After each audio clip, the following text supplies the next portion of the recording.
টাকা হচ্ছে তো কি হচ্ছে গো, হাজারো টাকার মালিক হন, মাত্র 7 বার যদি পাতলা, এই কি বললাম, মাত্র 7 বার যদি পাতলা, কি বললাম, বুঝে গেছেন বাকি বক্তব্যটা।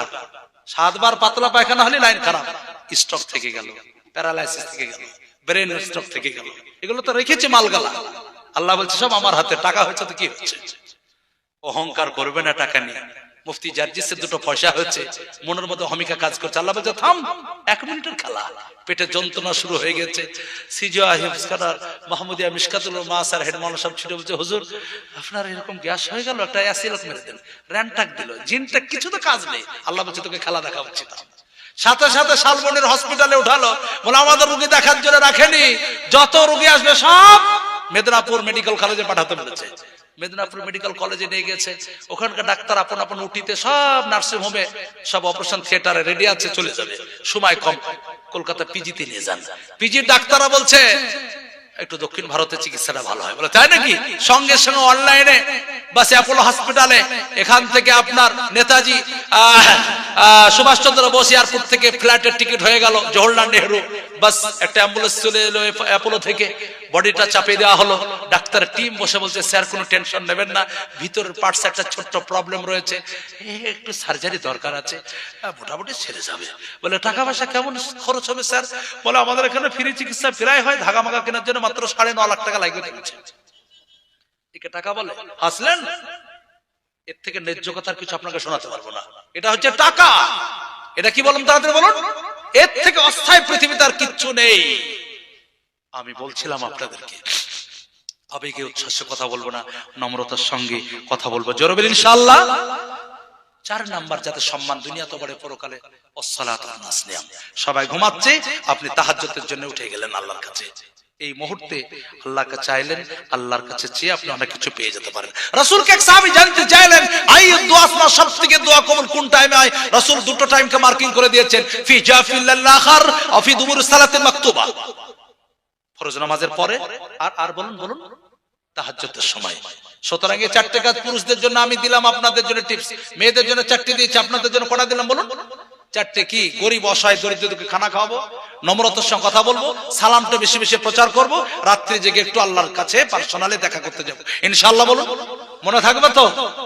আসুন এবার মূল জায়গায়। আমি বলতে চাইছিলাম যে গরিব অসহায় দরিদ্রকে খেতে না দেওয়া জাহান্নামে যাওয়ার একটা কারণ। আপনারা একটা হাদিস উলামাদের মুখ থেকে শুনেছেন, কিয়ামতের দিন বড় লোকেরা, এই গরিবরা বড় লোকের কত বছর আগে বলুন? 500 বছর। অ্যাকচুয়ালি হাদিসে আছে কিয়ামতের অর্ধেক দিন, যেটা দুনিয়ার কত বছর হবে? 500 বছর আগে জান্নাতে। ভালো শুনেছেন, ঠিক শুনেছেন, সঠিক শুনেছেন, কোনো ভুল শুনেননি। কিন্তু আপনার যাদের একটু আর্থিক অবস্থা ভালো, টাকা পয়সা ইনকাম করে, তারা একটু মনের মধ্যে দুর্বলতা অনুভব করছেন নাকি? মনের মধ্যে একটু পাক খাচ্ছেন না? বিষয় পাক খাওয়ার নয়। যেমন এখানে আছে গরিবরা কিয়ামতের দিন বড় লোকদের 500 বছর আগে জান্নাতে যাবে, তেমন হাদিসে এটাও আছে আল্লাহর কোন বান্দা 3টে স্বার্থে যদি মাল ইনকাম করে, কিয়ামতের দিন আল্লাহ তাকে সম্মানের নূরের মাথায় টুপি পরে দেবেন। জোরে বলুন আলহামদুলিল্লাহ।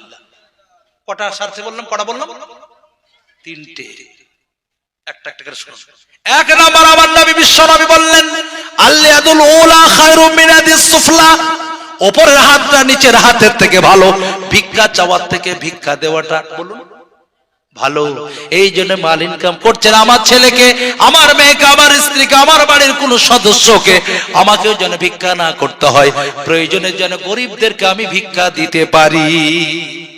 এই জন্য মাল ইনকাম করছেন, আমাকে যেন ভিক্ষার ঝুলি না দিতে। তবে একটা তথ্য দিয়ে দিই,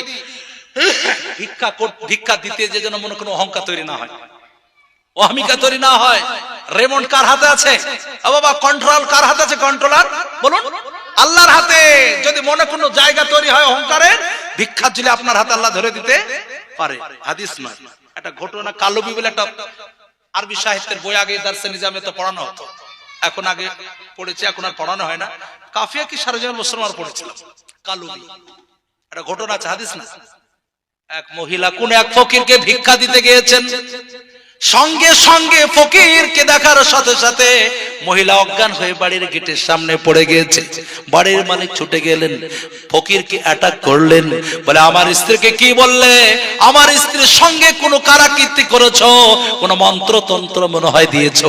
বলে না বাবু, না ভাই, আমাকে কেন আপনি হেনস্থ করছেন, কেন অপমান করছেন, কেন আমাকে এইভাবে আপনার বাড়িতে লজ্জিত করছেন?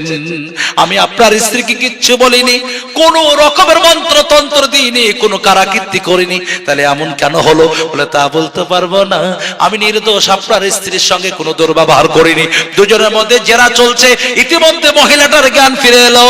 বলে মহিলাকে জিজ্ঞেস করছে তার স্বামী, কি হয়েছে বিষয়টা খুলে বলো। বলে তিনাকে ছেড়ে দেন, তিনার কোনো দোষ নেই, তিনার কোনো ত্রুটি নেই, তিনার কোনো ঘাটতি নেই। বলে কেন, কি হয়েছে আগে বলো, তারপরে ছাড়বো। বলে তিনি থাকলে বলতে পারবো না, আগে তিনাকে ছেড়ে দেন। বলে কেন বলো না, আমি বলছি ওনাকে আগে ছেড়ে দেন। পরে ফকিরটাকে ছেড়ে দিল। বাড়ির স্বামীর সামনে এবার স্ত্রী এবার শুরু করেছে তার গুপ্ত তথ্য খুলতে। আশ্চর্য হয়ে যাবেন, তিনি বলছেন উনার প্রচুর টাকা পয়সা ধান দৌলত ছিল, সব বিলীন হয়ে গিয়েছে, আজকের মানুষের দ্বারে দ্বারে ভিক্ষা করে বেড়াচ্ছে। আমি নিজে আশ্চর্য হয়ে গেলাম। বলে তুমি কি করে জানলে, কি করে বুঝলে? বলে ওনার আমি স্ত্রী ছিলাম। কি ছিলাম?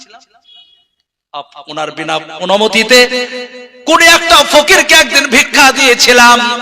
এতটাই আমার উপর রাগান্বিত হয়েছিল, মেজাজটা খুব নোংরা, অহংকার ছিল, অহমিকা ছিল, আমার উপর শারীরিক নির্যাতন, মানসিক নির্যাতন, তাতেও ক্ষান্ত হলো না। শেষ পর্যন্ত আমাকে মুতাল্লাকা করে বাড়ি থেকে তালাক প্রাপ্ত করে বিতাড়িত করে দেয়। আমি বাড়িতে ছিলাম, আপনার পছন্দ হয়েছে তা বিয়ে করেছেন, কিন্তু এত টাকা পয়সা ধন দৌলতের মালিক সব বিলীন হয়ে গিয়েছে, মানুষের দ্বারে দ্বারে ভিক্ষা করে বেড়াচ্ছে। আমি অবাক হয়ে গেলাম, আল্লাহ কি না করতে পারে। তাই তিনার কুদরত, তিনার শক্তি, তিনার মানে কি আশ্চর্য।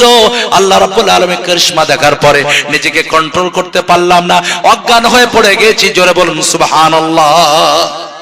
বর্তমান স্বামী আবার তার স্ত্রীকে বলছে, শোনো, তুমি তোমার একটা গুপ্ত তথ্য আমাকে শেয়ার করলে, আমিও তোমাকে একটা গুপ্ত তথ্য ফাঁস করে দিই। বলে তুমি যে ব্যক্তিকে ভিক্ষা দিতে যে মুতাল্লাকা হয়েছিলে, বিতাড়িতা হয়েছিলে, শারীরিক মানসিক নির্যাতনের অধিকারী হয়েছিলে, আল্লাহর কসম বলছি ওই দিনের ফকিরটা আমি ছাড়া পৃথিবীর কেউ ছিল না। আমাকে তুমি ভিক্ষা দিতে যে মুতাল্লাকা হয়েছিলে, আল্লাহ আমাকে এখন মান দিয়েছে, শান দিয়েছে, মর্যাদা দিয়েছে, ইজ্জত দিয়েছে, আল্লাহ আমাকে অর্থ দিয়েছে। এটা আল্লাহর শুকরিয়া, কোন রকমের সমস্যা নেই। এটা হচ্ছে আল্লাহর খেলা।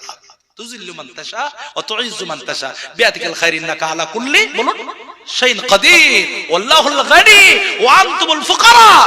আল্লাহই হচ্ছেন শুধু সম্পদশালী, বাকি পৃথিবীর সবাই ফকির। আজকে আপনাকে দিয়েছে, কেড়ে কাল আমাকে দিতে পারে, আমাকে আজ দিয়েছে, কেড়ে কাল আপনাকে দিবে। আমার বেলডাঙ্গা জলিলা মাসা, ওহ আশ্চর্য কথা, অবাক হয়ে যাবে। অনেকে চিনবেন, পুরাতন মানুষ, বেলডাঙ্গার দিন এক সময় এমএলএ সাহেব ছিলেন, ইসরায়েল সাহেব, প্রচুর সম্পদ, 75% 75% জায়গা পুরো বেলডাঙ্গা টাউনের পুরোটাই তাদের ছিল। আমাদের যেটা বর্তমানে একটা স্কুলও করেছি, মাদ্রাসার একটা মসজিদ, প্রায় 2 কোটি টাকার উপরে খরচ মসজিদ চাই। স্কুলটা তো প্রায় না হলে 50-60 লক্ষ। হেফজখানা আলাদা একটা করলাম আমাদের ক্যাম্পাসে, আলাদা পুরো বিভাগে 184টা ছেলে ভর্তি হতো। গত সোমবারের দিন যে 11টা ছেলে বৈঠক, ওই হেফজখানা থেকে সব আলাদা আলাদা বিভাগ করে দিয়েছি। জায়গাটা 3.5 বিঘা ওনাদের কিনা, 75% জায়গা পুরোটা তাদের ছিল, সব বিলীন। চিনবেন ওনার মানে কি, বিশেষ করে জিনাদের জায়গা ছিল, জিনাদের ফ্যামিলিতে আমাদের চৌধুরী সাহেব দামাত বরকাতুল্লাহ আলিয়ার একটা ফুফাতো বোনের বিয়ে হয়েছিল। অনেক সমস্যা, উনি 2-3 বার আমাদের মাসে ঝামেলা মেটাতে গেছিলেন। সমস্ত জমি জায়গা বেলডাঙ্গার যা সব বিক্রি হয়ে গেছে, এক কাঠাও নেই। শেষ পর্যন্ত প্রমোটাররা ওই জমি যার ছিল, তার মালিক তো মানে কি, তার বাবা মারা গেছে, 2টো ছেলে, একটা অ্যাবনরমাল, একটা সাধারণ, যার জন্য জমি মার্গা নষ্ট হয়েছে। একটা ওই প্রমোটাররা চাঁদা দিলে একটা ছোট্ট বাড়ি কিনে দিয়েছে, সেই বাড়িটা এখন থাকে। 75% যাদের বেলডাঙ্গার টোটাল জমিটা সব বিক্রি, সব শেষ, পরের একটা চাঁদা তুলে কিনে দেয়া বাড়িতে একটা থাকে।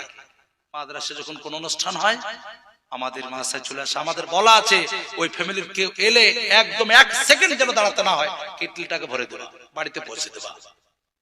আল্লাহর খেলা। এই জন্য আমরা কেউ টাকা পয়সা না অহংকার করবো না, ইনশাআল্লাহ। বলুন, ভিক্ষা দিতে পারছেন সৌভাগ্যের বিষয়। আমাকে ভিক্ষা করতে হচ্ছে না, এটা আনন্দ করা দরকার। মাদ্রাসার ছাত্র মাদ্রাসার মাওলানা সাহেবরা গিয়েছে আপনার মসজিদে যাকাত নিতে, পয়সা নিতে, হেফজখানার ছেলেদের খরচ জোগাড় করার জন্য আলহামদুলিল্লাহ ভাববেন যে আমাদের এখানে উলামারা এসেছেন, দরকার ছিল সেখানে যাওয়ার, দিয়ে আসা দরকার ছিল। এখনো কিছু কিছু এলাকা দিয়ে আসে। অবাক করা তথ্য দিচ্ছি, আমি যে বেলডাঙ্গা জলিলা মাসে থাকি, জালসাটা হওয়ার কথা ছিল 18 নভেম্বর।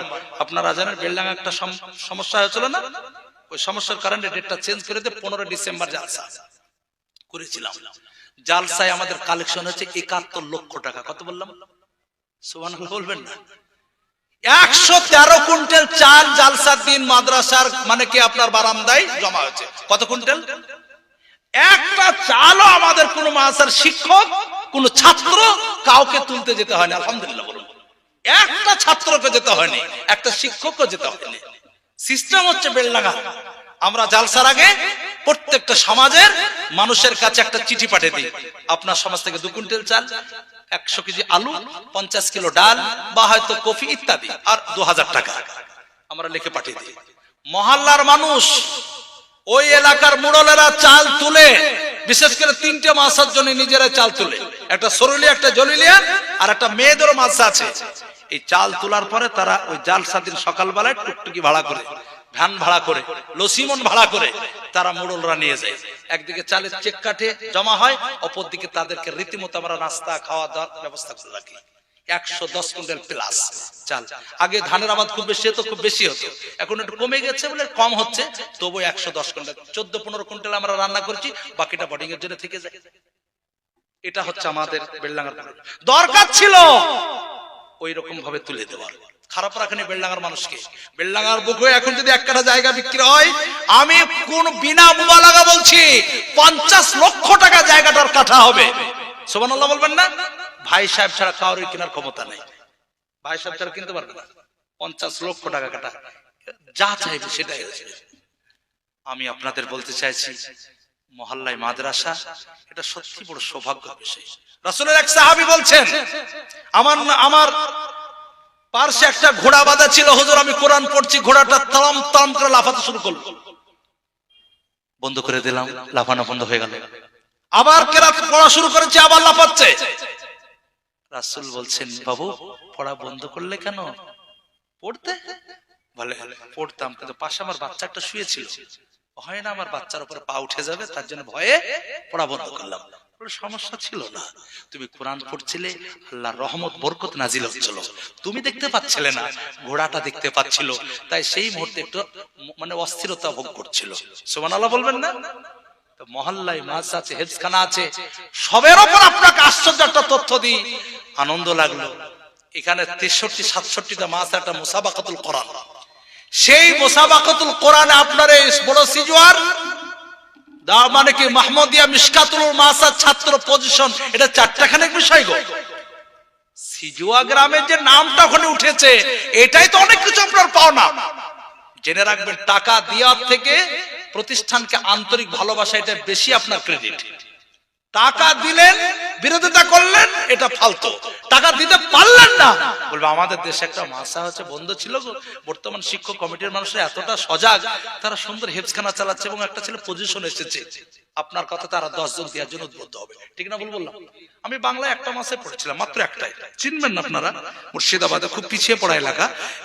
মুর্শিদাবাদ থানাও বটে, মুর্শিদাবাদ ওটা জেলাও বটে, মুর্শিদাবাদ বা লালবাগ একই নাম। ওখানে চন্দ্রহাট বলে একটা মাদ্রাসা।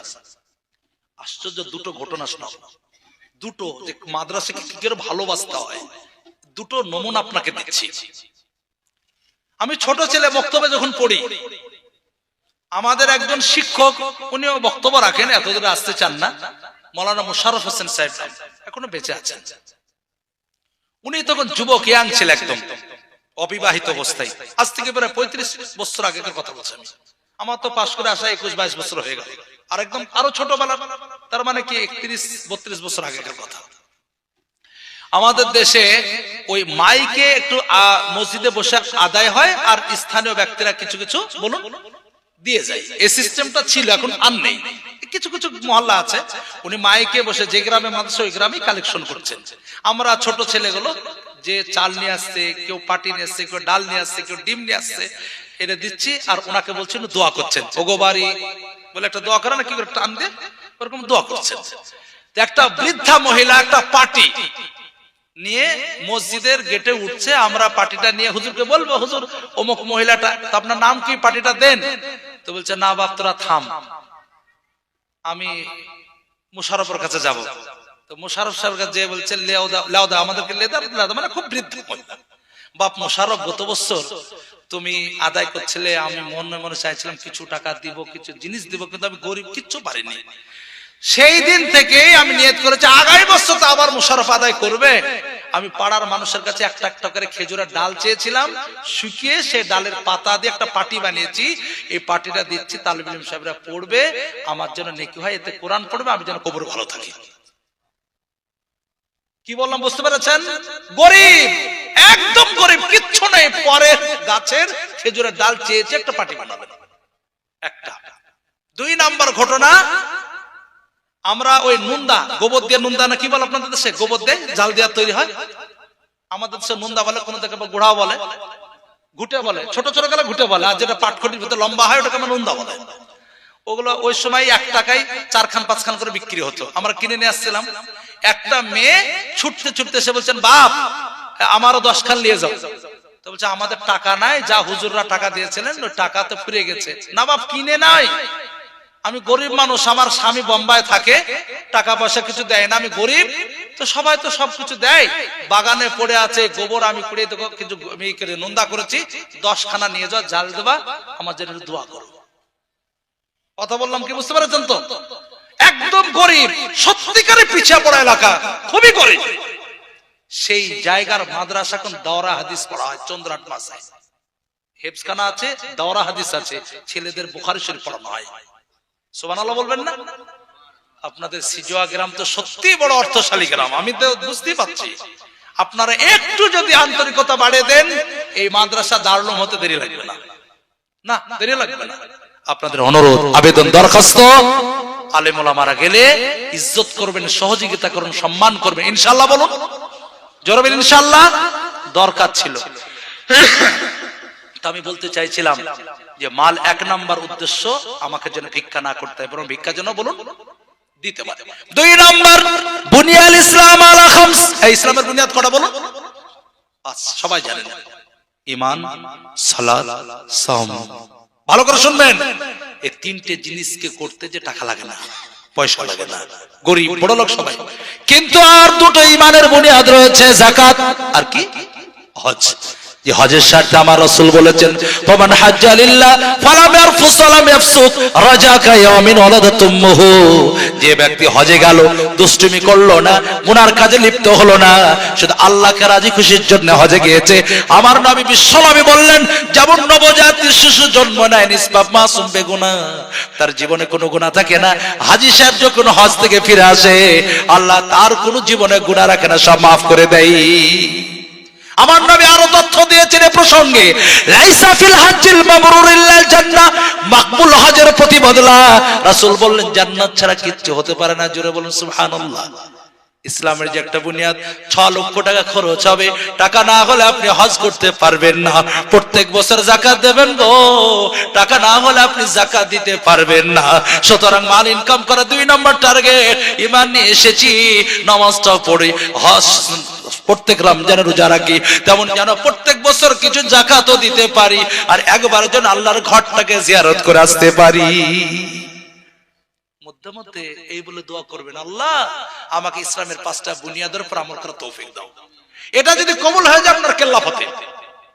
ঈমান নিয়ে আসতে পেরেছেন মানে আপনি মুসলমান কোয়ালিটির, আর সমস্যা নাই।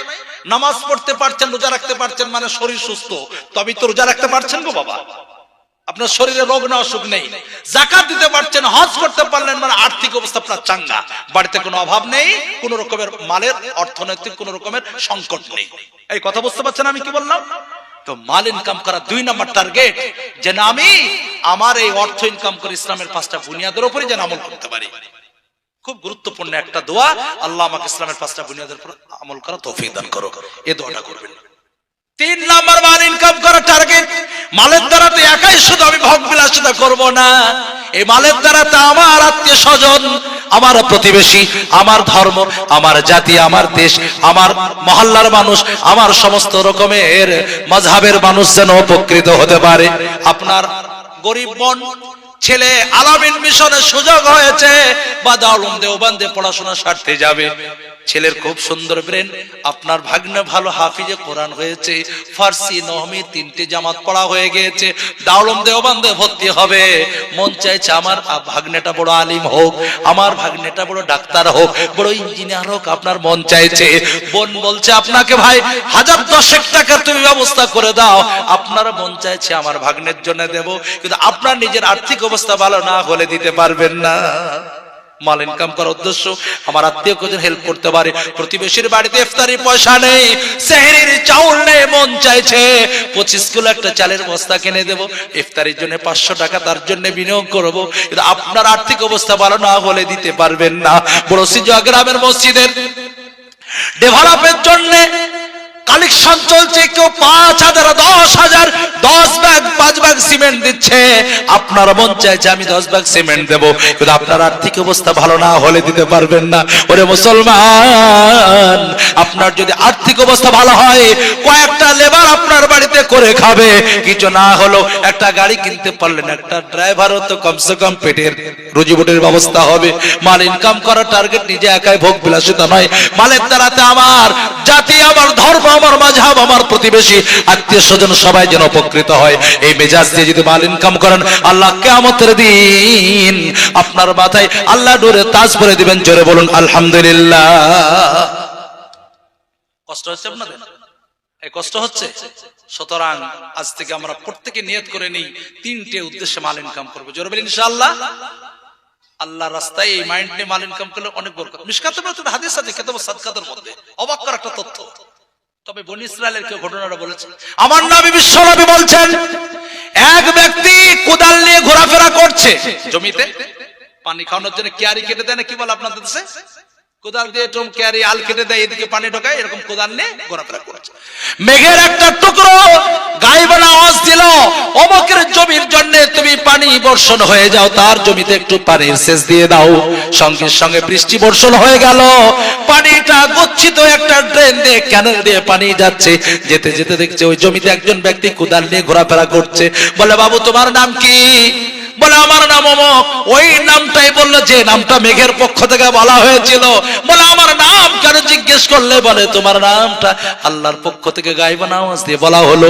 বলে বাবু এমন কি কাজ করো, এত সহজ, এত তোমার জন্য ব্যবস্থাপনা করে দেয়া হয়, কোন রকমের মেহনত পরিশ্রম কিছুই করতে হলো না, দেখো তোমার জন্য পানির ব্যবস্থা হয়ে গেল, কি না জানি তোমার আমল রয়েছে বলো গো। বলে আমার তো সেই রকম কোন পার্সোনালি আমল নেই, তোমরা নামাজ পড়ো আমিও নামাজ পড়ি, তোমরা রোজা রাখো আমিও রোজা রাখি, ঈমান তোমরা নিয়ে এসেছো আমিও ঈমান নিয়ে এসেছি। বলে তাহলে এমন ফ্যাসিলিটি কেন দেয়া হয়? বলে তা বলতে পারবো না, তবে আমার একটা আমল রয়েছে, তবে আমার একটা নিয়ম রয়েছে, একটা আমার প্রথা রয়েছে, রেওয়াজ রয়েছে। বলে কি রেওয়াজ? আমার জমি থেকে যে মালটা উৎপাদন হয় 3 ভাগে ভাগ করি। কটা বললাম? একটা মাল আমি নিজের খাওয়ার জন্য রেখে দিই, আর একটা মাল আগামীতে আবার আবাদ করতে যে বীজ কিনতে হবে, সার কিনতে হবে, বল কিনতে হবে, তার আমি আবার মানে খরচের জন্য রেখে দিই, আর একটা অংশ আল্লাহর রাস্তায় দান করে দিই, সেটা আমার সংসারের কাজে লাগাই না, আমি আল্লাহর রাস্তায় সেটাকে বিলীন করে দিই। বলে এইটাই হচ্ছে তোমার মূল ক্যালি।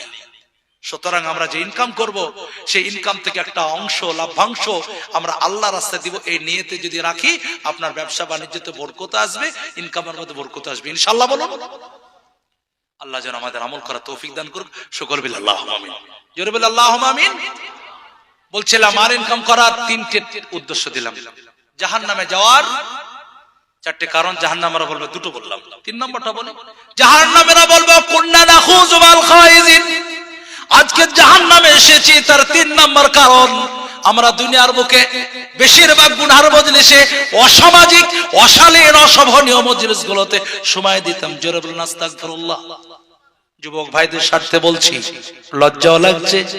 যুবক ভাই, মন চাইছে 10টা 20টা বন্ধু মিলে কোনদিন বিরিয়ানি খেতে মন চাইছে, ফ্রাইড রাইস খেতে মন চাইছে, মুরগা মুসাল্লাম বানিয়ে খেতে মন চাইছে, খাও, ইসলাম অনুমতি আছে।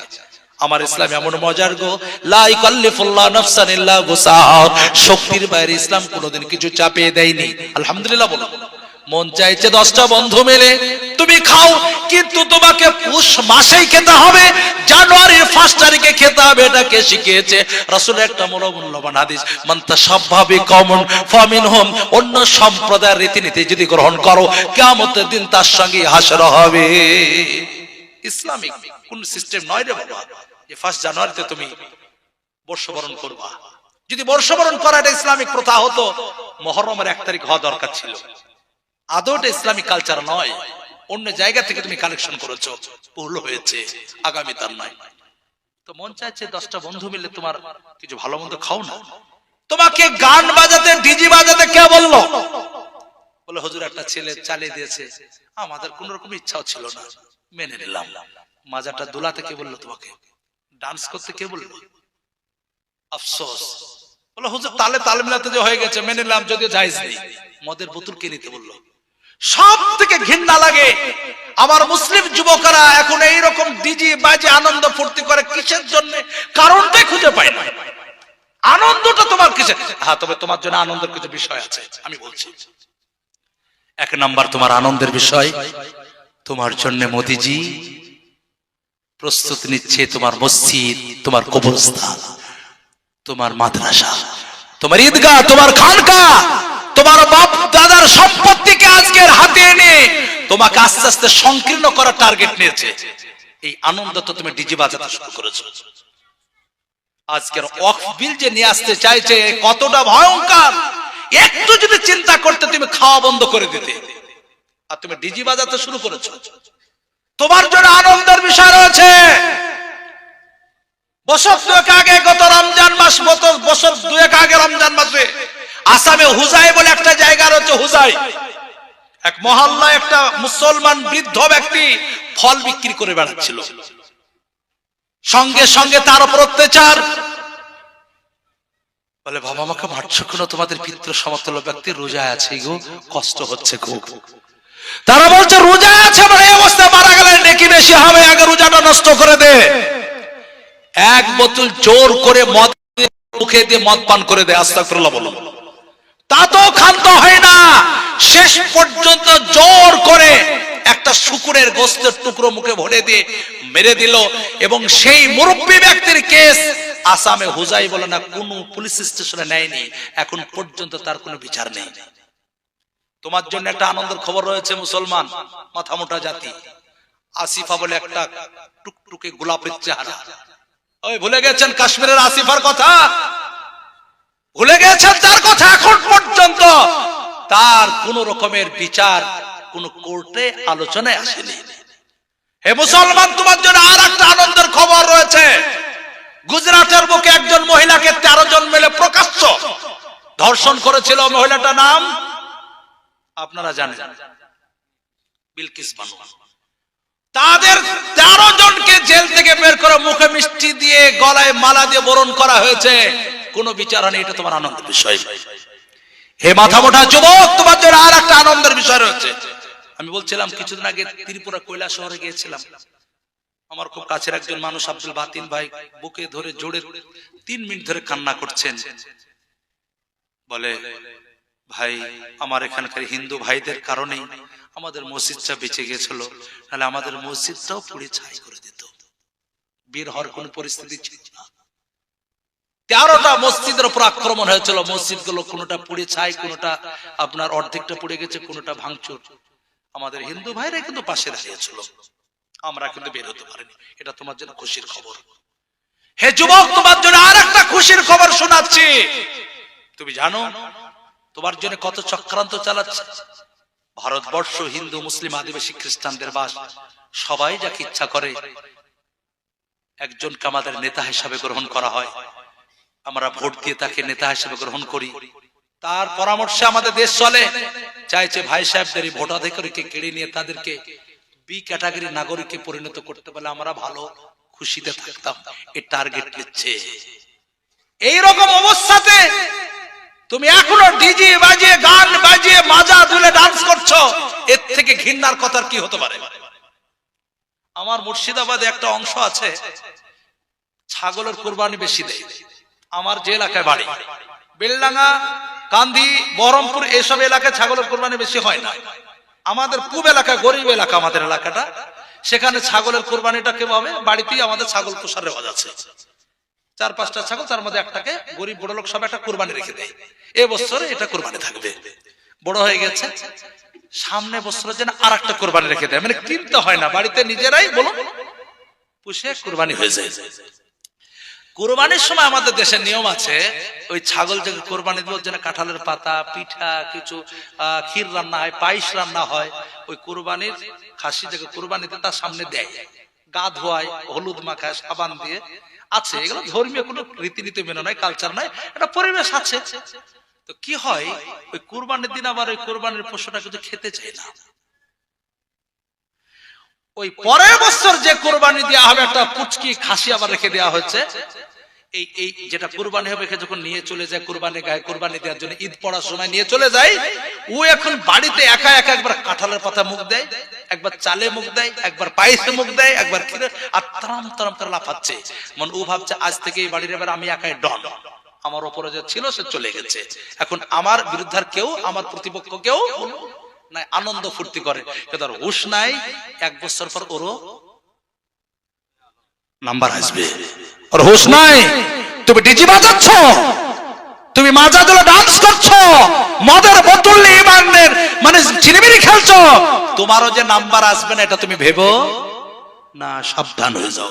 যুবক, তোমাদের প্রচুর কাজ রয়েছে, অনুরোধ করছি, বিশেষ করে আজকের এমন একটা সময় এসেছে, আলেম ওলামাদের সাহায্যে, বিশেষ করে জমিয়ত উলামায়ে হিন্দ, আজকের বিশেষ করে তাদের বিশেষ করে পায়ের তলা শক্ত করার জন্য প্রত্যেকটা মানুষকে এই ছায়াতলে এসে আমাদের বিরুদ্ধে যত রকমের চক্রান্ত করছে তার প্রতিবাদ করতে আমরা সবাই ব্যস্ত থাকবো ইনশাআল্লাহ। বলুন, জান মাল টাকা পয়সা যখন যেমন রাত্রে হোক দিনে হোক প্রস্তুত হবে থাকবো আমরা, বিশেষ করে নিজের ইসলামিক যত তাহজিব তামাদ্দুনকে বাঁচিয়ে রাখার জন্য যত রকমের ইসলামাদের দেশীয় আইন কানুনকে মেনে আন্দোলনের জন্য প্রস্তুত থাকবো। জোরে বলেন ইনশাআল্লাহ, জোরে বলেন ইনশাআল্লাহ। কলকাতার বুকে এই আন্দোলনের জন্য যদি ডাকা হয়, কাজকর্ম ছেড়ে দিয়ে আমরা সে আন্দোলনে সাড়া দেবই। জোরে বলেন ইনশাআল্লাহ। এতে যদি আপনার কার্পণ্যতা থাকে, ভাবা যাবে ইমানের মধ্যে আপনার ঘাটতি আছে। মসজিদের উপর ময় নেই, কবরস্থানের উপর ময় নেই, ঈদগাহের উপর আপনার আস্থা নেই, মাদ্রাসার উপর আপনার ভক্তি নেই, এই পরিচয় আপনার পাওয়া যাবে। আমরা সকলে বিশেষ করে আমরা দেশীয় আইন কানুনকে মেনে আন্দোলনের জন্য আমরা প্রস্তুত থাকবো ইনশাআল্লাহ। বলুন, যে আইন করার চেষ্টা করছে বা এই আইনের জন্য পদক্ষেপ নিচ্ছে, আমরা নিঃসন্দেহে আমরা পুরোপুরি একদম পরিষ্কার ভাষা বলছি, এই আইন আমাদের মানা সম্ভব বলুন নয়। এটা হচ্ছে আমাদের মূল দাবি। কি আছে তোমাদের দেশের কত অশান্তি, সেগুলোকে নিয়ে একটা আইন তৈরি করো না। ব্যভিচার, ধর্ষণ, চোর, ডাকাত ইত্যাদি, এতে তোমার কি ইন্টারেস্ট আছে?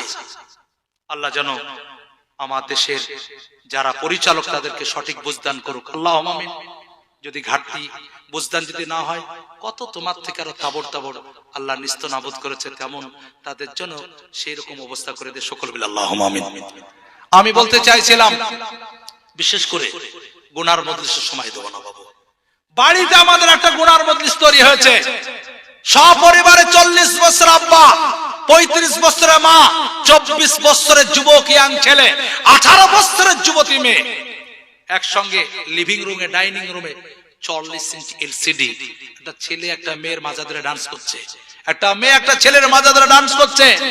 আহ, বলতেও লজ্জা লাগছে, একটা ছেলে একটা মেয়ের মুখে চুমো দিচ্ছে, বাপ তার মেয়ের সামনে বসে দেখে গো, মেয়ে তার বাবার সামনে বসে দেখে, বড়দা তার ছোট বোনের সামনে, ছোট বোন তার বড়দার সামনে বসে দেখে। লজ্জা হায়া ঘৃণা কিচ্ছু নেই, বরং মেয়েকে তার বাবা বলছে দেখো অভিনয়টা কত ফ্যান্টাস্টিক করলো।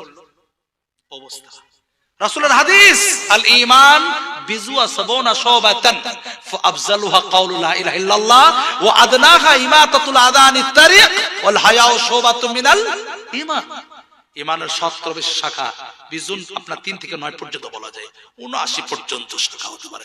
কোয়ালিটির শাখা লা ইলাহা ইল্লাল্লাহ বলা, মানে আল্লাহ ছাড়া কারো কোনো শক্তি, যেটা প্রথমে বুঝিয়েছি। তারপর রাসূল বলছেন আমল করার জন্য একটা সুবিধাকার শাখা হচ্ছে মানব সেবা করা। মানব সেবা, রাস্তা থেকে কোনো কষ্ট এক জিনিসকে উঠে দেওয়া, ইটের আদলা পড়ে আছে, খেজুরের বেগড়ে পড়ে আছে, ব্রেক পড়ে আছে, উঠে দিলেন, বলা যাবে এর মধ্যে একটা মানব সেবা রয়েছে। কারণ আপনি না হটালে নেক্সট আরেক ব্যক্তি আসতো, উজোট থেকে পায়ের নখটা উড়ে যেত, গাড়ি পাংচার হয়ে যেত, এটা মানব সেবা। তারপর রাসূল বলছেন লজ্জা একটা ঈমানের বিশেষ শাখা। আরবিতে একটা প্রবাদ বাক্য আছে, ইদা ফাতাল হায়া ফাফাল মাশিতা। মানুষের লজ্জা যখন দূর হয়ে যায় তার দ্বারা সব রকমের কাজ সম্ভব হয়ে যায়। আজকের এই লজ্জা সম্পদটা আমাদের কাছ থেকে হাতছাড়া হয়ে গেছে। আপনার অনুরোধ, আবেদন, দরখাস্ত, আজকের এই গুনার মজলিস আমাদের বাড়ি থেকে দূর করতে হবে। 3 নাম্বার গুনার মজলিস, চায়ের দোকানে একজন গীবত করার ইমাম তৈরি হয়। গীবত, আলেমের সমালোচনা, দেশের কোন নামাজি ব্যক্তির সমালোচনা, বা বিভিন্ন রকমের ইসলামের সমালোচনা, বা কোন ডাক্তারের মাস্টারের সমালোচনা একজন করছে, আর পাশ থেকে একজন লুকমা দিচ্ছে, আরে আন্দাজে ঠিক বলছিস, মানে ও আর খুঁজে খুঁজে বের করছে, আর কিছু মানুষ শুনছে। এই গীবত করাটাও গুনাহ, শোনাটাও গুনাহ, হেল্প করাটাও বলুন বলুন গুনাহ, এটা গুনার মজলিস। এই মজলিস সব বুঝবো না।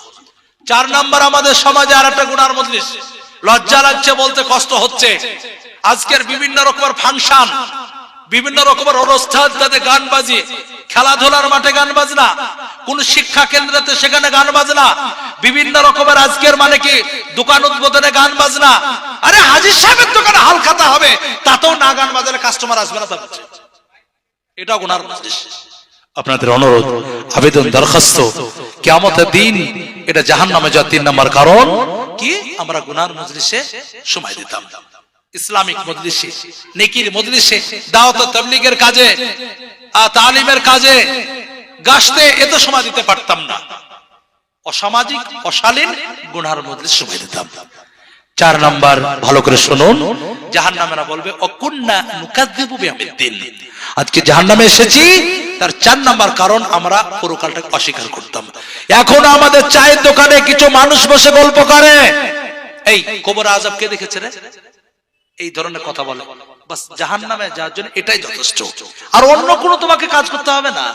এই কথাটা যদি কোনোদিন বলে দাও যে কবর আযাব কে দেখেছে রে, এটাই যথেষ্ট। এমন কিছু জিনিস আছে যেটা আপনাকে না দেখে বিশ্বাস করতে হয়, করতে হবে। আমানতু বিল্লাহি ওয়া মালাইকাতিহি ওয়া কুতুবিহি ওয়া রুসুলিহি ওয়াল ইয়াউমিল আখির ওয়াল কদরি খাইরিহি ওয়া শাররিহি মিনাল্লাহি তাআলা ওয়াল বা'থ বাদাল মাউত। এই 6টা জিনিস আপনাকে না দেখে বিশ্বাস করতে হবে। ঈমান নিয়ে এলাম কার উপরে বলুন? আল্লাহর উপরে। আল্লাহকে দেখেছেন না? যদি কেউ দেখেছি বলে তো ভাবতে হবে বেটা 3 কলকে গাঁজা খেয়েছে, সাধারণ অবস্থা দেখতে পাবে না। তবে আল্লাহকে দেখতে পাওয়ার শর্ত হচ্ছে 2টো। আল্লাহ কোরআনে আলোচনা করেছেন, মহান আল্লাহ রাব্বুল আলামিন বলেন, ফামান কানা ইয়ারজু লিকা রাব্বিহি ফালইআমাল আমালান সালিহা ওয়া লা ইউশরিক বিইবাদাতি রাব্বিহি। আল্লাহ বললেন, কেউ যদি আল্লাহর সঙ্গে সাক্ষাৎ করতে চাও, মুলাকাত করতে চাও, আল্লাহর যদি কেউ দিদার করতে চাও, 1 নম্বরে আমালান সালিহা, নেক কাজ। নামাজ ছাড়া যাবে না, রমজানের সিয়াম সাধনা ছাড়া যাবে না, এবং বিশেষ করে যত ভালো কাজগুলো ছাড়া যাবে না, আর গুনার কাজ থেকে বিরত থাকতে হবে। আর 2 নাম্বার শিরকের কাজ করা যাবে না। আল্লাহকে দেখতে পাওয়া যাবে দুনিয়াতে নয়, পরকালে জান্নাতে। সব থেকে জান্নাতের কোয়ালিটির অফার হচ্ছে আপনার আল্লাহ দিদার। আল্লাহ আমাদের সকলকে তৌফিক দান করে, সকলে বলে আল্লাহুম্মা আমিন। ফেরেশতাদের দেখিনি, নবীদের দেখিনি, পূর্বের কোন ধর্মগ্রন্থ দেখিনি, এবং আমরা ভালো মন্দ যা কপালে লেখা আছে দেখিনি, এবং তার সাথে সাথে পরকালের যাবতীয় ওয়াল ইয়াউমিল আখির ওয়াল বা'থ বাদাল মাউত কিচ্ছু দেখিনি। এগুলো না দেখেই বিশ্বাস করতে হবে। কেউ যদি দেখতে চান মুত্তাকিন মুমিন হতে পারবে না। আল্লাহ আমাদের সকলকেই পরকালের উপর 16 আনা বিশ্বাস স্থাপন করার তৌফিক দান করুক। সকলে বলে আল্লাহুম্মা আমিন, জোরে বলে আল্লাহুম্মা আমিন। শেষ মুহূর্তে বক্তব্যের ফিনিশিং একটা বিষয়কে আমি করব, সেটা সময় শেষ মুহূর্তে একদম মানে গুরুত্বপূর্ণ একটা বিষয়। আজকে শাবানের 1 তারিখ হয়ে গেছে, 2 তারিখ হয়ে গেল অলরেডি মাগরিবের পর থেকে, আর 28 দিন পর আমাদের কাছে এমন একটা ভাইটাল মাস, যে মাসের জন্য রাসূল সাল্লাল্লাহু আলাইহি ওয়াসাল্লাম বড় আকাঙ্ক্ষিত থাকতেন। এটা হাদিস আছে, যদিও তার গ্রেডটা দুর্বল, তবে হাদিসটার ভাব অর্থটা উলামারা মুহাদ্দিসিনরা ভালো বলেছেন, আলোচনা করলে করা যেতে পারে। রাসূল সাল্লাল্লাহু আলাইহি ওয়াসাল্লাম যখন রজব মাসে পদার্পণ করতেন তখন একটা দোয়া পড়তেন, আল্লাহুম্মা বারিক লানা ফি রজব ওয়া শাবান, আয় আল্লাহ তুমি আমাকে রজব শাবানে বরকত দাও আর রমজান পর্যন্ত আমাকে পৌঁছে দাও, রমজান পর্যন্ত আমাকে বেঁচে থাকার তৌফিক দাও। রাসূল কোনোদিন বেশি বাঁচার দোয়া করেননি, যদি দোয়া করতেন কবুল হয়ে যেত। আছে অনেক নমুনা আছে, মানে বাবু দোয়া, বাবুল বাবু রাফিল আদান ইনদা দোয়া বলে একটা আবু দাউদের চ্যাপ্টার আছে। আল্লাহর নবী সাল্লাল্লাহু আলাইহি ওয়াসাল্লাম একটা হাদিস চ্যাপ্টারটা রয়েছে, আল্লাহর নবী জনাবে মুহাম্মদ সাল্লাল্লাহু আলাইহি ওয়াসাল্লাম মাকামে আজওয়ারা থেকে মদিনার দিকে রওনা দিয়েছেন। ইতিমধ্যে ক্লান্ত একটা জায়গায় বিশ্রামের স্বার্থে কিছুক্ষণ পয়েন্ট করার জন্য দাঁড়ালেন। কিছুক্ষণ পর রাসূল হাত তুলে দোয়া করতে শুরু করলেন, হাত নামালেন, সিজদায় চলে গেলেন, আবার সিজদা থেকে উঠলেন, হাত তুলে দোয়া করলেন, হাত নামালেন, সিজদায় চলে গেলেন, আবার তৃতীয়বার উঠলেন, হাত তুলে দোয়া করলেন, হাত নামালেন, সিজদায় চলে গেলেন। পরপর তিনবার হাত তুলে দোয়া করলেন আর তিনবার কোথায় গেলেন? সিজদায় গেলেন। সাহাবীরা অবাক, বলে হুজুর এর আগে একাধিকবার আপনার সঙ্গে সফর হয়েছে, কোনদিন এইভাবে হাত তুলে দোয়া করতেও দেখি নাই, আবার সিজদায় যেতেও দেখি না, বিষয়টা কি? রাসূল বললেন, বাবু তবে শোনো, আমি আমার উম্মতের স্বার্থে আল্লাহর কাছে হাত তুলে আপিল করতে শুরু করলাম, আমার আল্লাহ আমার উম্মতের 1/3 ক্ষমা করে দিলেন। আলহামদুলিল্লাহ বলুন। আল্লাহর কৃতজ্ঞতা জ্ঞাপনার্থে নিজেকে আর আমি দাঁড়িয়ে রাখতে পারলাম না, সিজদায় পড়ে গেলাম। কিন্তু 1/3 মধ্যে এখনো 2 অংশ বাকি আছে, আমার উম্মতের জন্য আবার দ্বিতীয়বার হাত তুলে দোয়া করতে শুরু করলাম। আমার আল্লাহ বাকি 2 অংশের মধ্যে আবার একটা অংশের মাফ করে দিলেন, মাগফিরাত করে দিলেন।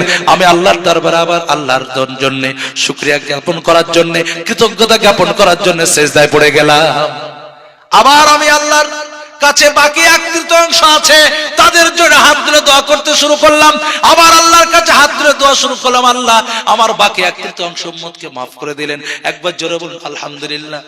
আল্লাহর কাছে আবার শুকরিয়া জ্ঞাপন করার জন্য, কৃতজ্ঞতা অর্পণ করার জন্য আবার আমি সিজদায় চলে গেলাম। ওগো মুসলমান, এখান থেকে বোঝা গেল কেউ যদি প্রকৃত নবীর উম্মত হিসাবে গণ্য হয়ে যায়, এই দোয়ার আপনিও অধিকারী হয়ে যাবেন। কি শিখলাম হাদিসটা দ্বারা? রাসূল দোয়া করলে দোয়া কি হয়ে গেছেন বলুন? বলুন, কবুল হয়ে গেছে। আমার নবী বেশি বাঁচার দোয়া করতেন না, দোয়া করলে কবুল হয়ে যেত। কিন্তু শুধুমাত্র রমজান মাসের লোভে, ভাষা কি বললাম বলুন? লোভে, আকাঙ্ক্ষায় আমার আল্লাহকে বলতেন, আল্লাহ যখন রজব পর্যন্ত বেঁচে গেলাম, থেকে গেলাম, আমাকে যেন রমজানের আগে আর মৃত্যু দিও না। রমজানের আগে যেন কি দিও না? মৃত্যু দিও না। কেন? ঈদ শেষ হয়ে গেল, শাওয়ালের 1 তারিখে, পরের তারিখে 2 তারিখে জান্নাতকে এবার সাজাতে শুরু করা হয়।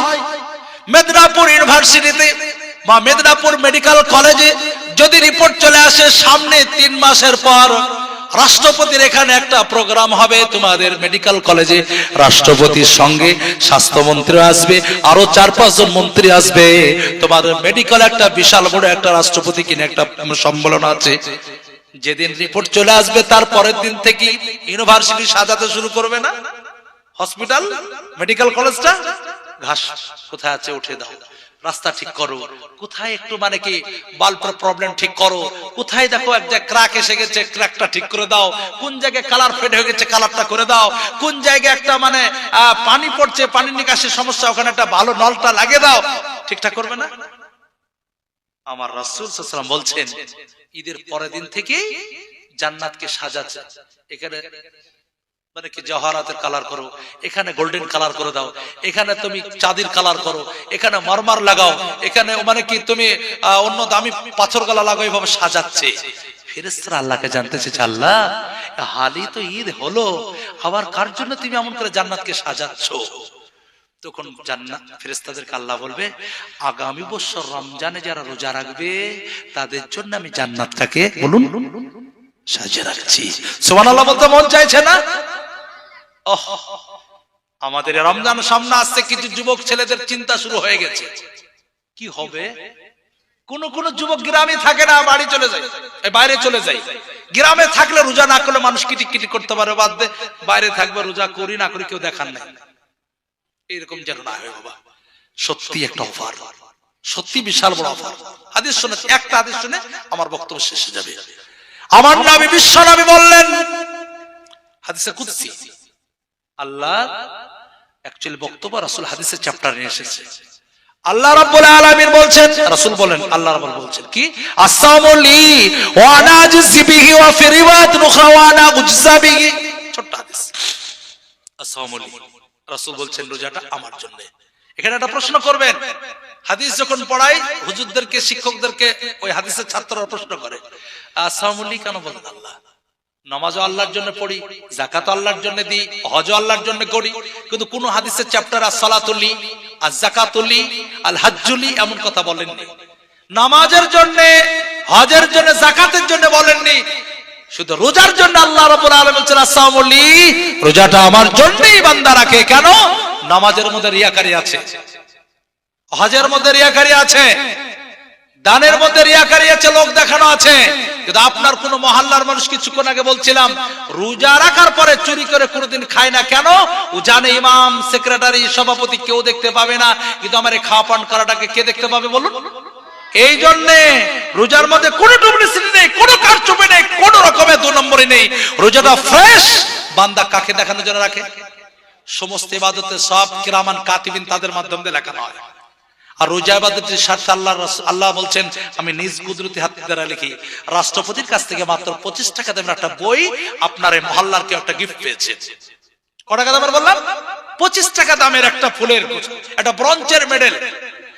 আর আপনার মহল্লার একজন ব্যক্তি 55,000 টাকা ছলিবন্দির কাছ থেকে পুরস্কার পেয়েছে। এই সমাজে কোন পুরস্কারটা দাম বেশি? তাড়াতাড়ি বলতে হবে। রাষ্ট্রপতি যদিও 25 টাকা বেটা আজীবনকাল মেয়ে লিখে বাড়াবে, আমি রাষ্ট্রপতি পুরস্কার প্রাপ্ত। ঠিক না ভুল বললাম? আপনি মাত্র একটা নেকি আল্লাহর কাছে যদি রোজার বিনিময়ে পেয়ে থাকেন, ফেরেশতা হাজারো নেকি দিয়ে রেখেছে। দেখ, আপনাকে যখন জাহান্নামে দিতে যাবে, আল্লাহকে বলবে, আল্লাহ আমাকে জাহান্নামে দিচ্ছ, দাও, কোনো মান অভিমান কিছু নেই, কিন্তু আমার কাছে এমন একটা নেকি আছে, তাতে তোমার সিগনেচার, তোমার ইসলাম, তোমার মাহাত, তোমার স্বাক্ষর আছে। আল্লাহ সব জানা সত্ত্বেও বই দেখি, দেখার পর নাটকীয় অবস্থায় দেখতে চাইবে। আল্লাহ বলবে, আচ্ছা, মুচকে এসে বলে, আমার দেওয়া যখন নেকি তোর কাছে যাচ্ছে, আমি তোকে জাহান্নামে দিচ্ছি না, তাকে যা, তোকে আমি জাহান্নামে পাঠিয়ে দিলাম। চল বলে সুবহানাল্লাহ। সে রমজান মাস আমাদের সামনে। রাসূল বলেছেন, লিসাইম ফারহাতান, ফারহাতুন ইনদা ফিতরিহি ওয়া ফারহাতুন ইনদা লিকাই রাব্বিহি। রাসূল সাল্লাল্লাহু আলাইহি ওয়াসাল্লাম বলছেন, রোজাদার ব্যক্তির জন্য দুটো মুহূর্তে বড় আনন্দ, দুটো মুহূর্তে। একটা ইনদা ফিতরিহি, এই তিনটে ব্যাখ্যা। এক নম্বর ইনদা ইফতার, একদিকে এক মাথা মোটা পুরো দিন খেয়েছে, পান করেছে, কিন্তু ইফতার পার্টি ছিল শালবনী হাই স্কুলের মাঠে। রোজা না করলে কি হবে? ভোটতে দিয়েছি, মিছিলতে গিয়েছি, দেখছে ও রোজা না রেখেই ইফতার করতে গেছে। স্প্রাইটের বোতল, মাজার বোতল, ফ্রুটির বোতল তার সামনে রাখা আছে। আর একজন বেরোজাদার ব্যক্তি বাড়িতে সাধারণ নরমালি টিউবওয়েলের পানি নিয়ে বসেছে। একজন ইফতারের জন্য অর্ডার হয়ে গেল, আপনারা ইফতার করুন। বেরোজাদার ব্যক্তি ফ্রুটি, মাজা ইফতারের সময় মুখে দিয়ে টানছে, আর রোজাদার ব্যক্তি মাত্র টিউবওয়েলের সাদা পানি মুখে দিয়ে পান করছে। এই কে বেশি তৃপ্তি পাবে বলুন? সাদা পানিওয়ালা, যদিও তার ফ্রিজের নয়, যদিও তার স্প্রাইট, ফ্রুটি, মাজা নয়, টিউবওয়েলের সাদা পানি পান করে যতটা তৃপ্তি পাবে, এই মাথা মোটা যতই ভালো উন্নত মানের পানীয় জল পান করুক, সে শান্তি পাবে না যেটা রোজাদার ব্যক্তি পাবে। 2 নাম্বার মজার তথ্যটা দিই। 15 মিনিট বাকি আছে। ইফতারি নিয়ে নাড়াচাড়া করছেন, রুটিগুলো পিস বানাচ্ছেন, খেজুরের দানা থেকে বীজগুলো বের করছেন, আঙ্গুরগুলো আপনি ফ্রেশ করে ধোয়া ধুই করছেন, শরবত এক গ্লাস থেকে অপর গ্লাসে কনভার্ট করছেন। ইতিমধ্যে ফেরেশতাদের আল্লাহ ডেকে বলছে, এই ফেরেশতারা শোনো, এই খাবারগুলো তারা নাড়াচাড়া করছে, সামনে প্লেটে সাজানো রয়েছে, খাবারগুলো কাদেরকে দেয়া হচ্ছে গো? বলে, আল্লাহ তোমার ওই বান্দাদেরকে দেয়া হচ্ছে। বলে, খিদে পেয়েছে তাদের? বলে, হ্যাঁ। পিপাসা পেয়েছে? বলে, হ্যাঁ আল্লাহ, ব্যাপক পিপাসা পেয়েছে, তেতে আছে দেখছে। বলে, খাচ্ছে না কেন? বলে, আল্লাহ তোমার এখন অর্ডার হয়নি, তোমার এখনো পারমিশন হয়নি। বলে, তাই? আল্লাহ তখন ফেরেশতাদেরকে বলা সুযোগ পেয়ে যাবে, তোমরা আমাকে দেখে আমার জান্নাত জাহান্নাম থেকে এত ইবাদত করো, আর বনি আদম কোনদিন জান্নাতও দেখেনি, জাহান্নামও দেখেনি। এখনই বলছো আমরা না দেখে বিশ্বাস করতে হবে? আমাকেও দেখেনি, শুধু আমার রাসূলের কথার উপর আস্থা রেখে কতটা আমার উপর ভরসা। খিদে পেয়েছে, পিপাসা পেয়েছে, সামনে খাবার আছে, তবুও খাচ্ছে না। কি দিলে ভালো হয় বলো এবার? ফেরেশতারা চুপ হয়ে যাবে, আল্লাহু আলাম বিসাব, আল্লাহ ভালো জানেন। তখন আমার আল্লাহ বলবে, শোনো ফেরেশতা, এরা যারা আমাকে রাজি খুশি করার জন্য রোজা রেখেছিল, তাদের বিগত জীবনে গুনাহকে মাফ করে দিয়ে জাহান্নামের আগুন হারাম করে দিয়ে জান্নাত তাদের জন্য কনফার্ম করে দিলাম। জোরে বলুন সুবহানাল্লাহ। এই মুহূর্তে একটা রোজাদারের বড় আনন্দ। 3 নাম্বার ব্যাখ্যা, ইনদা ঈদুল ফিতর, ঈদের ময়দানে বিশাল বড় জামাত, ঈদের ময়দানে ইমাম সাহেব একটা একটা করে বক্তব্য রাখছে। শোনো, যারা 1 মাস রোজা রেখে এসেছো, তাদের জন্য আল্লাহ দুনিয়ার আসমানে চলে আসেন। মাম্মি মুস্তাগফিরিন, কে তোমরা আমার কাছে ক্ষমা চাচ্ছ, ক্ষমা করে দেব। মাম্মি মুস্তারজিকিন, কে তোমরা রুজি চাচ্ছ, তাকে রুজি দেব। কে বিপদগ্রস্ত, আমি বিপদ থেকে উদ্ধার করব। এইভাবে রমজান মাসে রোজাদার ব্যক্তির জন্য আল্লাহ ঘোষণা দিচ্ছেন, যারা রমজানের রোজা রাখনি, তাদের রমজানের রোজার রাখনি যারা, তাদের ঈদের ময়দানে আসার কোনো যুক্তি নেই। এইভাবে ইমাম সাহেব একটা একটা করে বক্তব্য করছে ঈদের ময়দানে। এই বক্তব্যগুলো শোনার পর রোজাদার ব্যক্তির মনে খুশি হবে কি হবে না? হুজুর এই ধরনের হাদিস আর একটা বলুন, কোনো সমস্যা নাই। আর যে বেটা রোজা রাখেনি, একটু দেরি হয়ে গেল মাথার তেলে বিচার, কতক্ষণ বলবে রে, ভাল লাগছে না, বাড়ি যাবো, লাচা রান্না করা হয়ে গেছে, গরম আছে, এখন ঠান্ডা হয়ে যাবে, 9 কিলো ওজন নিয়েছি রে, মানে 9 কিলো গরু গোশত নিয়েছে, ওর কিন্তু ভালো লাগবে না, মন চাইবে কখন ছেড়ে দেবে, বাড়িতে লাচা খাবে। এই ঈদের ময়দানে একটা রোজাদার ব্যক্তির বড্ড আনন্দ হবে। 2 নাম্বার, ইনদা লিকায়ে রাব্বিহি, আল্লাহর সঙ্গে যেদিন সাক্ষাৎ কিয়ামতের দিন, সেই রোজাদার ব্যক্তির নো টেনশন, লা তাহজান, তোমাদের কোনো চিন্তার বিষয় নেই, ওয়ালা খাফুন, কোনো ভয় নেই। রোজাদার ব্যক্তির কোনো রকমের টেনশন নাই। পরীক্ষায় ফার্স্ট হয়েছে, মার্কশিট নেওয়ার সময় ফার্স্ট বয় ছেলের কোনো সমস্যা নেই, কিন্তু যে ফেল করে গেছে সেই দিন মার্কশিট না নেই বাড়িতে চলে আসে, স্যারদের কাছেই যায় না। তো বেরোজাদার ব্যক্তির কিয়ামতের দিন বড় টেনশন, আর যে রোজা রেখেছে তার কোনো টেনশন বলুন নেই। ইনদা লিকায়ে রাব্বি, আল্লাহর সঙ্গে যেতে সাক্ষাৎ হবে। ওহ, আশ্চর্য তথ্যটা দিই। ইংরেজিতে 12টা মাস আছে, বাংলায় 12টা মাস আছে, আর আরবিতে 12টা মাস আছে। 12টা মাসের মধ্যে একটা মাসের নাম হচ্ছে রমজান। এই কি তাড়াতাড়ি বলুন, মোবারকটা মাসের সম্মানার্থে বানানো হয়, বরকতপূর্ণ, মহামান্বিত, যাই বলুন না কেন, কিন্তু আসল মাসটার নাম হচ্ছে রমজান। এই রমজান শব্দটির মাত্র 3টে মাদ্দা আছে, র মিম জদ, রমজ, আর আলিফ টু নেক্সটার গায়ের মুনসাবির সবাব যাকে বলে রমজান। যা হোক, এই রমজ শব্দটার অনেক কটা অর্থ আছে, তার মধ্যে একটা অর্থ হচ্ছে ভূষিত হয়ে যাওয়া, জাল জাল, মানে কি পুরো ছাই হয়ে যাওয়া। ভাষাবিদরা বলতে চাইছেন, কেউ রমজানের কোর্স যদি কমপ্লিট করতে পারে, তার বিগত জীবনের সমস্ত গুনাহ পুরো ছাই হয়ে যাবে। সুবহানাল্লাহ বলবেন না? যেটাকে বুখারীর ভাষায় এইভাবে বলা আছে, মান সামা রমজান ঈমানান ওয়া ইহতিসাবান গুফিরা লাহু মা তাকাদ্দামা যামবি। যে ব্যক্তি রমজান মাসের রোজা আল্লাহর উপর বিশ্বাস রেখে নেকির স্বার্থে যে ব্যক্তি রাখলো, বিগত জীবনের সমস্ত গুনাহ তার আল্লাহ মাফ করে দিবেন। আর দ্বিতীয় বক্তব্যটা রাসূলের কি আছে, ওমান কামা ফি লাইলাতি রমজান ঈমানান ওয়া ইহতিসাবান গুফিরা লাহু মা তাকাদ্দামা যামবি। যে ব্যক্তি রমজান মাসের রাত্রিতে দাঁড়িয়ে দাঁড়িয়ে ইবাদত করলো, নামাজ পড়লো, কোন ইবাদত? মুহাদ্দিসিন কিরামরা তারাবি সালাত বলেছেন, সালাতুত তারাবি। আল্লাহর উপর বিশ্বাস রেখে নেকির স্বার্থে তারও বিগত জীবনের সমস্ত গুনাহ আল্লাহ কি করে দিবেন? তাড়াতাড়ি বলুন, ক্ষমা করে দিবেন।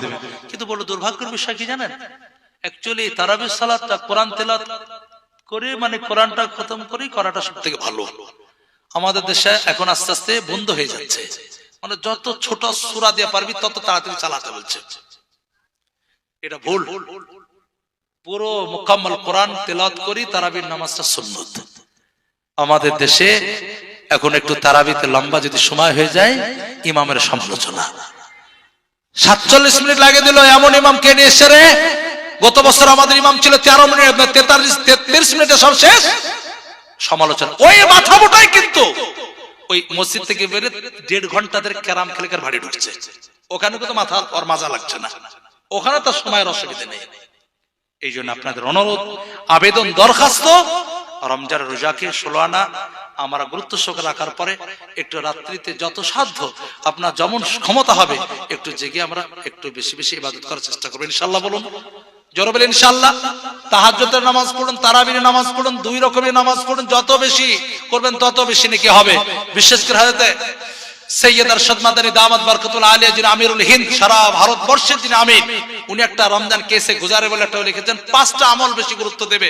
1 নাম্বার রমজান মাসে বেশি বেশি করে নামাজ, 2 নাম্বার বেশি কোরআন তেলাওয়াত, 3 নাম্বার ইতিকাফটা করবে, 4 নাম্বারটা রমজান মাসে যত বেশি পারবে জিকির আজকার তাসবিহ তাহলিলের মধ্যে, আর 5 নাম্বার যথাসাধ্য রমজান মাসে দান করার চেষ্টা করবে।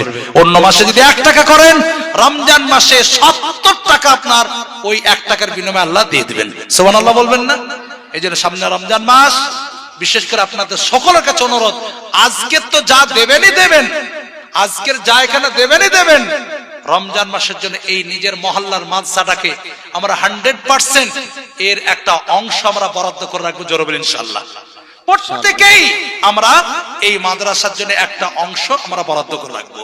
যারা এখানে এসেছি দেখবেন, আশা করছি মাদ্রাসার কোন রকমের আপনার অভাব হবে না। আল্লাহ আমাদের সকলকেই এতক্ষণ পর্যন্ত যা কিছু বললাম, আমাদের সবটা যদি সম্ভব না হোক, আংশিক যেন আমল করার তৌফিক দান করে সকল বলি আল্লাহুম্মা আমিন। আমি খুব আপনাদের বিশেষ করে ফ্রি মাইন্ড ভেবে নিয়েছিলাম, ব্যাপক আপনাদেরকে ফ্রি করে ফেলেছিলাম, নিজের ভেবে নিয়েছিলাম, এই জন্য কিছু কড়া ভাষাও হয়ে যেতে পারে, কিছু হয়তো আমার বক্তব্যতে আঘাতও পেতে পারেন। একটু ভুল হলে, কেউ আঘাত দিয়ে থাকলে ক্ষমা করে দিবেন। আমা তৌফিক ইল্লা বিল্লাহ। আসসালামু আলাইকুম ওয়া রাহমাতুল্লাহি ওয়া বারাকাতুহু।